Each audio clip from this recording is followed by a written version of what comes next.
आज हम आप सभी लोगों को एक ऐसी घटना का सुनने जा रहे जिसे सुनकर आप सभी लोग भी हैरान हो जाएंगे। 17 जून 1908 की सुबह लगभग 9 बजे हमने एक असामान्य प्राकृतिक घटना देखी। उत्तरी करेलिंस्की गांव किरेंस्क के उत्तर में 200 वर्स्ट 213 किलोमीटर में किसानों ने उत्तर पश्चिम में क्षितिज से काफी ऊपर कुछ अजीब तरह से चमकीला नीला सफेद आकाशीय पिंड देखा जो 10 मिनट तक नीचे की ओर चला। पिंड एक पाइप यानी एक सिलेंडर जैसा दिखाई दिया। आकाश बादल रहित था। केवल एक छोटा सा काला बादल चमकीले पिंड की सामान्य दिशा में देखा गया था। यह गर्म और शुष्क था।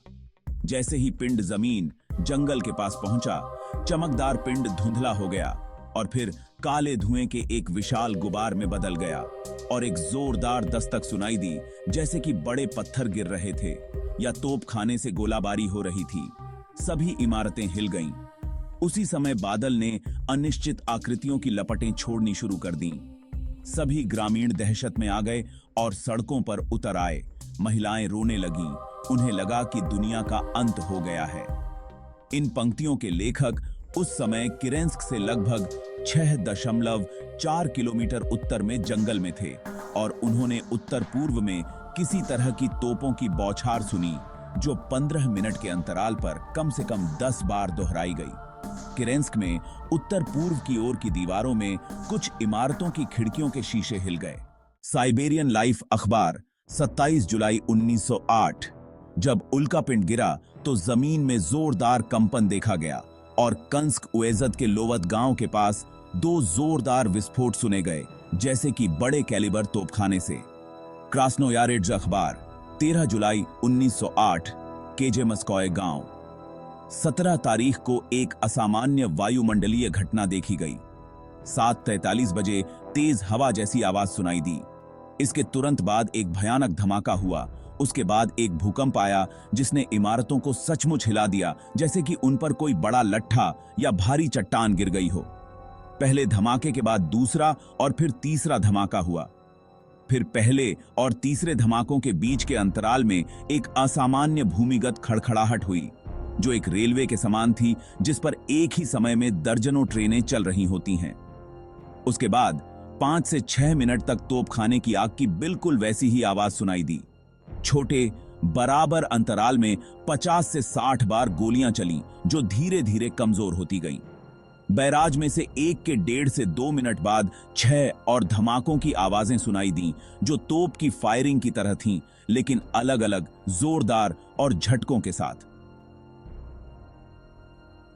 पहली नजर में आसमान साफ लग रहा था। हवा नहीं थी और बादल भी नहीं थे। उत्तर की ओर करीब से निरीक्षण करने पर, अर्थात जहां अधिकांश धमाके सुने गए थे, क्षितिज के पास एक प्रकार का राख जैसा बादल दिखाई दिया जो लगातार छोटा और अधिक पारदर्शी होता गया और संभवतः दोपहर 2 से 3 बजे तक पूरी तरह से गायब हो गया थी। हालांकि उन्हें समकालीन तरीकों से पता नहीं लगाया जा सका। बाद के अभियानों ने पेड़ों की राल में ऐसे गोले की पहचान की।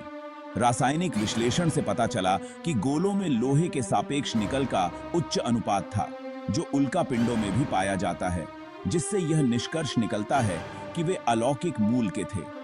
मिट्टी के विभिन्न क्षेत्रों में गोलों की सांद्रता भी उल्का वायु विस्फोट से मलबे के अपेक्षित वितरण के अनुरूप पाई गई।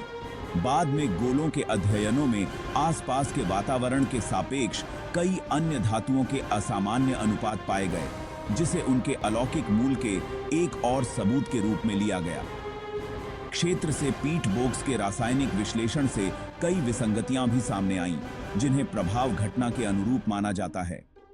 1920 की यादी आसिम केन खाई थी गिबाथो कादेन थी जीडीएगी 8 के अनुरूप बोक्स की परत पर कार्बन, हाइड्रोजन और नाइट्रोजन के समस्थानिक हस्ताक्षर आसन्न परतों में मापे गए समस्थानिक अनुपातों के साथ असंगत पाए गए और यह असामान्यता क्षेत्र के बाहर के बोग्स में नहीं पाई गई। इन विषम हस्ताक्षरों को दिखाने वाले बोग्स के क्षेत्र में इरिडियम का असामान्य रूप से उच्च अनुपात भी होता है, जो क्रेटेशियस पेलोजेन सीमा में पाए जाने वाले इरिडियम परत के समान है। माना जाता है कि ये असामान्य अनुपात गिरते हुए शरीर के मलबे के परिणाम स्वरूप बोग्स में जमा हुए हैं। माना जाता है कि नाइट्रोजन को एसिड वर्षा के रूप में जमा किया गया था, जो विस्फोट से एक संदिग्ध नतीजा है। अन्य वैज्ञानिक असहमत हैं। कुछ शोध पत्र रिपोर्ट करते हैं कि टीई से तुंगुस्का पीट परतों में सीआई और सीएम कार्बोनेसियस चॉन्ड्राइट्स के समान विशेषताओं वाले हाइड्रोजन, कार्बन और नाइट्रोजन समस्थानिक संरचनाएं पाई गईं। कोलेसनिकोव 8 एल्बमाकम्मा 2003 और इरिडियम विसंगतियां भी देखी गईं। होवेटलकाना मामाइन अंक कैनमा खादेन 2004।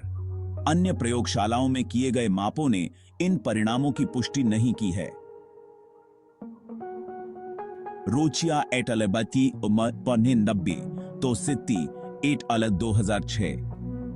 शोधकर्ता जॉन एनफिनोजेनोव ने सुझाव दिया है कि घटनास्थल पर पाया गया एक बोल्डर, जिसे जॉन के पत्थर के रूप में जाना जाता है, उल्कापिंड का अवशेष है।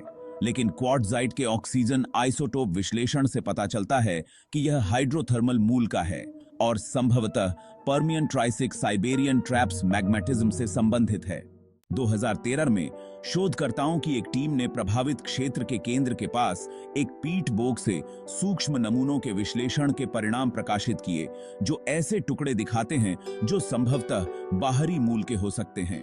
हालांकि वैज्ञानिक आम सहमति यह है कि तुंगुस्का विस्फोट एक छोटे क्षुद्रग्रह के प्रभाव के कारण हुआ था।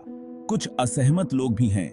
खगोल विज्ञानी वोल्फगैंग कुंट ने प्रस्तावित किया है कि तुंगुस्का घटना पृथ्वी की पपड़ी के भीतर से 10 मिलियन टन प्राकृतिक गैस की रिहाई और उसके बाद विस्फोट के कारण हुई थी। मूल विचार यह है कि प्राकृतिक गैस पपड़ी से बाहर लीक हुई और फिर वायुमंडल में अपनी समान घनत्व की ऊंचाई तक बढ़ गई। वहां से यह एक तरह की बाती में हवा के साथ नीचे की ओर बह गई, जिसने अंततः बिजली जैसे प्रज्वलन स्रोत को ढूंढ लिया। एक बार गैस प्रज्वलित होने के बाद आग बाती के साथ साथ फैल गई और फिर जमीन में रिसाव के स्रोत तक पहुंच गई, जहां एक विस्फोट हुआ। तुंगुस्का घटना के संभावित कारण के रूप में इसी तरह की वर्नेशॉट परिकल्पना भी प्रस्तावित की गई है। अन्य शोध ने घटना के लिए एक भूभौतिकीय तंत्र प्रस्तावित किया है।